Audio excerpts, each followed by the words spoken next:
देखा जाए द्वितीय पाठ मतलब कि दूसरा अध्याय जिसका नाम है पाटलिपुत्र वैभवम। क्या नाम है? पाटलिपुत्र वैभवम। पाटलिपुत्र के मतलब पटना और वैभवम के मतलब होता है इसका इतिहास, यानी गौरवशील इतिहास। इसका कितना महत्वपूर्ण इतिहास है उसके बारे में। सबसे पहला लाइन है कि बिहार राज्य की राजधानी पाटलिपुत्र नगर को सभी कालों में महत्वपूर्ण स्थान है। यानी बोलता है कि जो आज बिहार का राजधानी है पटना, उसका पहले नाम क्या था? पाटलिपुत्र।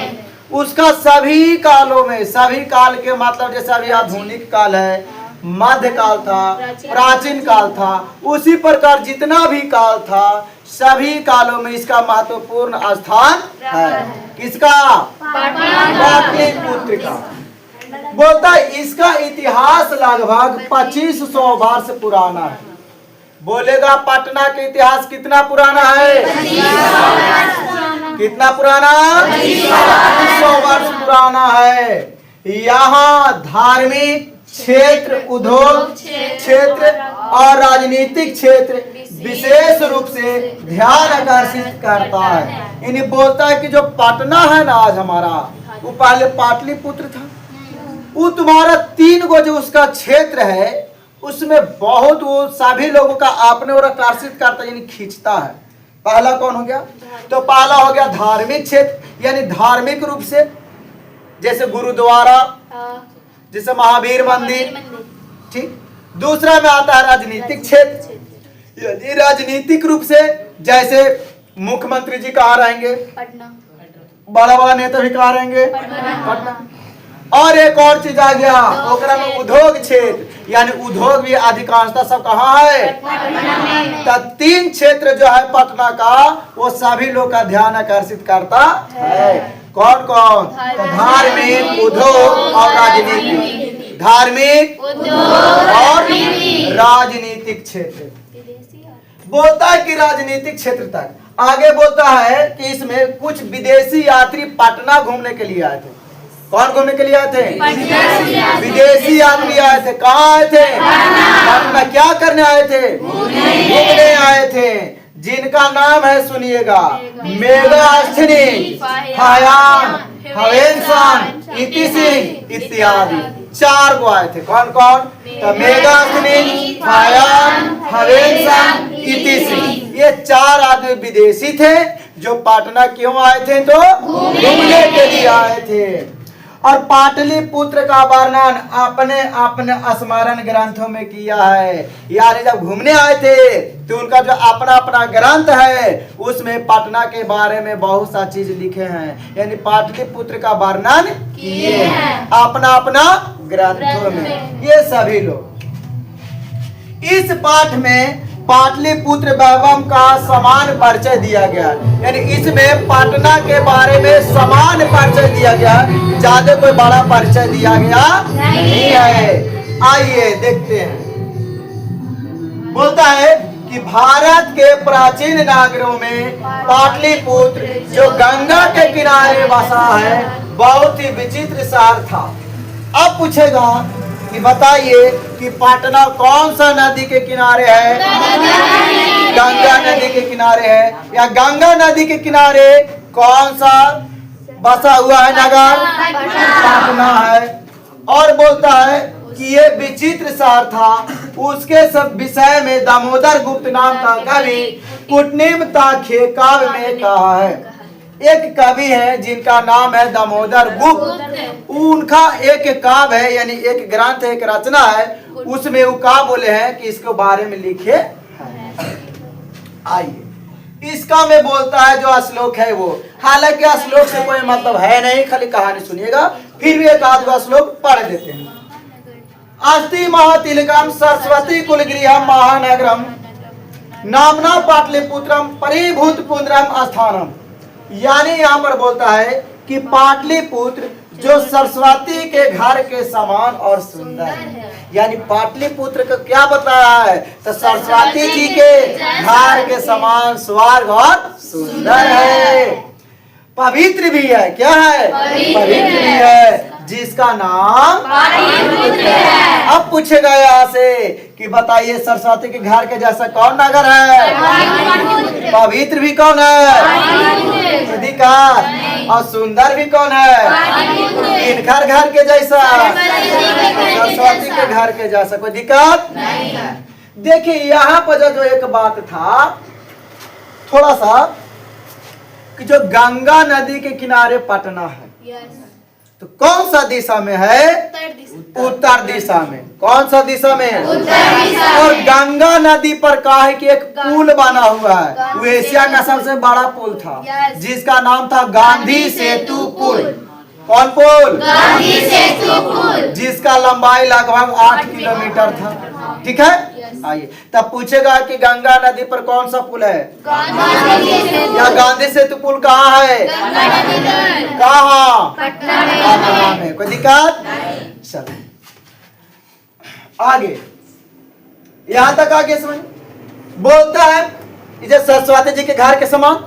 आगे बोलता है कि गंगा के किनारे बुध के समय में पाटलिग्राम अवस्थित था। यानी सुना जाता है पहले के बात में कि जब बुद्ध भगवान के काल था ना, तो उस समय जब बुद्ध भगवान वहां जाते थे तो उस समय कोई बड़ा नगर नहीं था, लेकिन वो एक छोटा गांव था जिसका नाम था पाटलिग्राम। क्या नाम था? तब पूछेगा कि बुद्ध के समय में पाटलिपुत्र का नाम क्या था? तब पाटलिग्राम नाम कब था? बुद्ध के समय में। कोई दिक्कत? और वहाँ बुद्ध भगवान अनेकों बार गए थे, यानी कईयों बार गए थे वहाँ। आइए, जहाँ भगवान बुद्ध बहुत बार गए थे या आए थे, और उनका कहना था, यानी बुद्ध भगवान कहते थे कि यह जो महानगर हो, यह जो ग्राम है महानगर होगा। यानी जो पाटलिग्राम जो है ना वो महानगर बनेगा। क्या बनेगा? बहुत बड़ा शहर बनेगा। लेकिन यानी उसको में संदेह भी बताए थे। और क्या संदेह बताए थे? देखिए, बोलते हैं कि कलह, कलह के मतलब लड़ाई झगड़ा से, आग लगी के मतलब आग से, और बाढ़ से, भय के मतलब डर से हमेशा ग्रसित रहेगा। सादा के मतलब हमेशा ग्रसित रहेगा। आज भी देखेगा तो पटना में बाढ़ बड़ी जल्दी आ जाता है, आज देखेगा आग लग जाता है, आज देखेगा डर पूरा दम, हमेशा लड़ाई झगड़ा होते रहता है पटना में। ये कौन बोले थे? कालांतर में यह पाटलिग्राम ही पाटलिपुत्र कहा जाने लगा, और बाद में जाकर के यही पाटलिग्राम जब बुद्ध भगवान के समय में था वही पाटलिपुत्र कहे जाने लगा। यानी लोग अब पाटलिपुत्र उसको कहते हैं पाटलिग्राम को। समझ में आ रहा है? किसी को दिक्कत नहीं। आगे देखिए, बोलता चंद्रगुप्त मौर्य के काल में, यानी जब वहां के शासन व्यवस्था चंद्रगुप्त मौर्य के समय में, जब चंद्रगुप्त मौर्य वहां के सम्राट थे, उस समय में इस नगर की शोभा और रक्षा व्यवस्था अति उत्तम थी। कैसी थी? अति उत्तम। किनके समय में? प्रश्न पूछता है कि बताइए कि चंद्रगुप्त मौर्य के समय में पाटलिपुत्र का कैसा व्यवस्था था? अति उत्तम। यह पूछेगा कि शोभा और रक्षा व्यवस्था अति उत्तम किनके शासन काल में था? चंद्रगुप्त मौर्य के समय में। आगे बोलता है कि यूनान के राजदूत, कहाँ के राजदूत? यूनान के राजदूत। यूनान के राजदूत हैं। यूनान एक देश है, वहाँ के राजदूत। और राजदूत क्या होता है सर? तो आइए समझाते हैं। जैसे हम लोग के समय में, यानी हम लोग समय में नहीं, यानी जब हम लोग रामायण देखते थे तो उस समय बोला जाता था कि राम जी के दूत हनुमंत जी हैं। हनुमान जी राम जी के दूत, यानी उनका जो खबर पहुंचाना था सीता जी के पास, तो वही ना गए थे जी, और वही ना ढूंढ के लाए थे समाचार सब। तो आज भी वैसा ही है। आज जैसे मान ली कुछ पाकिस्तान हो गया, अमेरिका हो गया, जापान हो गया, चीन हो गया, रूस हो गया, तो वहाँ भारत के आदमी वहां पर है जो वहां को समाचार को, वहां को खबर को इंडिया में आके पहुंचाता है, वहीं से देता है। और सब देश का आदमी भारत में भी है कि भारत का जो खबर है से यहाँ से वहां पहुंचाता है। वही हो गया क्या? दूत। क्या हो गया? दूत। तो राज का दूत यानी एक देश दूसरे देश का दूत है ना, काम कर रहा समाचार का, वही हो गया राजदूत। तो यूनान के एक राजदूत थे जिनका नाम था मेगास्थनीज। क्या नाम था? मेगास्थनीज। उन्होंने अपने स्मरण इंडिका ग्रंथ में, अब पूछेगा कि मेगास्थनीज का ग्रंथ का नाम या इंडिका किनका ग्रंथ है? मेगास्थनीज का। वो अपने इंडिका ग्रंथ में कहते हैं, निरूपण करते हैं कि इस नगर का वैभव प्रियदर्शी अशोक के समय में अत्यंत समृद्ध था। यानी मेगास्थनीज कहते हैं कि जब अशोक वहां के राजा थे, सम्राट थे, तब वहां का जो व्यवस्था था वो प्रियदर्शी था और अत्यंत समृद्ध था। प्रियदर्शी और अत्यंत समृद्ध था। किसी को दिक्कत? किनके समय में? चंद्रगुप्त मौर्य के समय में दिक्कत। चलिए अब इसको बात बोलता है कि बहुत प्राचीन समय से पाटलिपुत्र का प्राचीन शिक्षा व्यवस्था प्रचलित थी, ऐसा राजशेखर के अपनी काव्य मीमांसा ग्रंथ में कहा गया। ले यानी राजशेखर के ग्रंथ के नाम क्या है?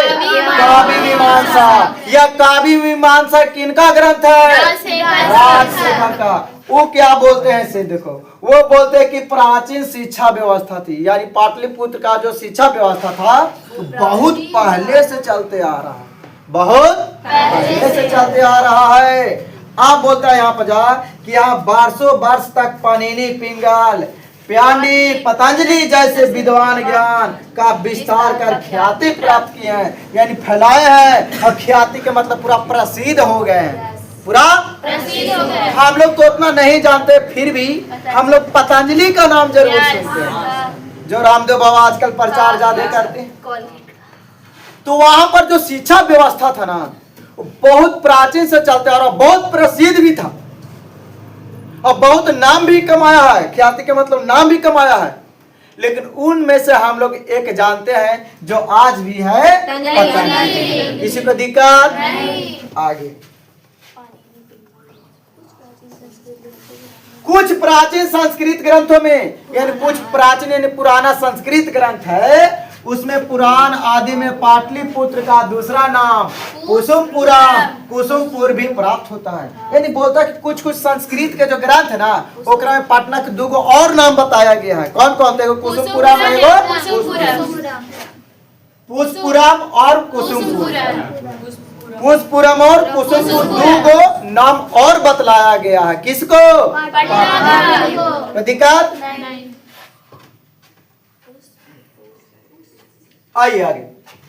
इससे ज्ञात होता है कि इसके नगर के समीप फूलों का उत्पादन अधिक होता था और पाटलिपुत्र यह सब भी पाटल पुष्पों की पंखुड़ियों का आश्रय लेकर प्रचलित हुआ है। आइए सुनिए, कहता है ना कि जो पाटलिपुत्र था ना पहले, यानी पुष्पुरम, पुष्प के मतलब फूल, यानी जो पुष्पुरम नाम था, वहां पर जब बोलता है कि पाटल की पंखुड़िया यानी कमल के जो फूल था ना, वहां पर तो बहुत ज्यादा होता था, कमल के फूल, इसलिए पुष्पुरम नाम धराया। और कमल के पंखुड़िया देखता है ऐसे ऐसे ढेर में नहीं रहा है ना, बोलेगा तो कमल के पंखुड़ियों के जैसा था, और कमल के जब पंख रहता ओकरा बोला जाता है पाटल। क्या बोला जाता है? इसीलिए पाटल के बोल दिया पाटलिपुत्र। क्या बोल दिया? वहीं से इसका नाम के का हुआ, उद्भव हुआ, यानी उसका ही से प्रचलित हो गया। किसी को दिक्कत? बोलता कि पटना नगर की पालिका देवी पटन देवी है। हाँ, पटन देवी मैया की जय हो। यानी पटना नगर के जो रक्षा व्यवस्था करती है वो आस्था के विषय है, और वह है वहाँ की पटन देवी। तब पूछेगा कि बताइए पटना की पालिका देवी कौन है? या पटन देवी कौन है? पटना की पालिका। कोई दिक्कत? किसी को? आगे शरद काल में इस नगर में कौमुदी महोत्सव नामक महासमारोह गुप्त वंश के शासन काल में अत्यंत प्रचलित हुआ। यानी जिस प्रकार हम लोग यहाँ पर जब दुर्गा पूजा मनाते हैं तो थोड़ा ठंडे आ जाता है, उसमें महोत्सव मतलब कि त्योहार मनाते हैं, पूरा मेला लगाते हैं, उसी प्रकार पाटलिपुत्र में एक महोत्सव था और उस महोत्सव का नाम था कौमुदी महोत्सव। और किसके शासन काल में? तो गुप्त वंश के शासन काल में ज्यादा प्रचलित हुआ था। और कौन काल में? तो शारद काल में, यानी ठंडा के कोई दिक्कत। जिस प्रकार आजकल दुर्गा पूजा उसी प्रकार से समारोह के रूप में देखा जाता है, बताए ना कि जिस प्रकार दुर्गा पूजा मनाया जाता है, ठंडा हल्का हल्का आता है ना, उसी प्रकार वहां भी मनाया जाता था, और जिसका नाम था कौमुदी। समय परिवर्तन के कारण यद्यपि मध्यकाल में पाटलिपुत्र हजारों वर्ष तक जंजन की स्थिति में रहा, यानी मध्यकाल में, कौन काल में? मध्यकाल में पाटलिपुत्र का जो स्थिति था ना बहुत खराब रहा, बहुत खराब। कौन काल में? यानी समय के परिवर्तन हुआ, समय के परिवर्तन हुआ तो पहले कितना बढ़िया चल रहा था, लेकिन मध्यकाल में पता न क्या हुआ, से पाटना जर्जर की स्थिति में आ गया, बड़ी खराब स्थिति में आ गया। ठीक है, कौन काल में? कितना वर्षों तक? हजारों वर्षों तक, 1000 वर्षों तक जर्जर की स्थिति में रहा। उसके संकेत अनेक साहित्य ग्रंथों में मुद्राक्षर में प्राप्त होते हैं, यानी मुद्राक्षर एक ग्रंथ है और उसको में लिखा हुआ है कि वहां मध्यकाल में कैसा वहां की स्थिति खराब हुआ था। उसके बाद मुगल वंश के काल में इस नगर का उजागर हुआ, और फिर उसके बाद एक शासन काल आया मुगल वंश का। किसका? मुगल वंश का। और जब मुगल वंश के शासन काल आया तो फिर वही पाटलिपुत्र उजागर हुआ, यानी फिर उसका नाम आगे बढ़ गया। किसी को दिक्कत नहीं? यह चैप्टर आपका हुआ समाप्त। आइए अब ऑब्जेक्टिव बंद कर दो इसको जी।